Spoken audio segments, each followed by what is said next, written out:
बघा, राजकारण गेलं चुलीत, पण प्रत्येकाला आता या देशाचा जो अजेंडा आहे त्या अजेंड्याकडे जावंच लागेल. त्यामुळे तर रोहित पवार हे प्रयागला डुबकी मारायला गेले. म्हणजे तो अजेंडा असावा असं माझं म्हणणं नाही, माझं मत वेगळं आहे. माझं म्हणणं की मुळात धर्म हा उपासना पद्धतीशी जोडलेलाच नाही आहे. धर्म हा कल्चरशी जोडलेला आहे, जीवन जगण्याच्या नियमाशी जोडलेला आहे.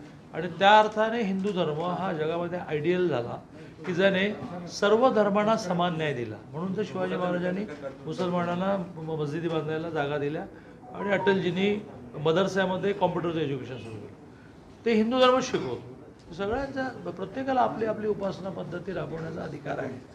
आणि त्यामुळे हा जो पर्यावरण मांडणारा, आपल्या देशाच्या सीमा सुरक्षित ठेवत असताना पलीकडचा मित्र करून घेणं आणि दोघांनी करण्याचा जो संरक्षणावर खर्च आहे तो विकासाला लावणं, दिस इज कॉल्ड हिंदू.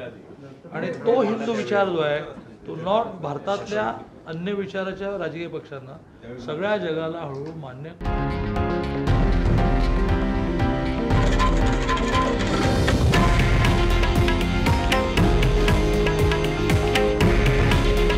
हे आहे देशातील नंबर 1 न्यूज नेटवर्क आणि आपण पाहत आहात TV9 मराठी. काळजी तुमची, हित महाराष्ट्राचं.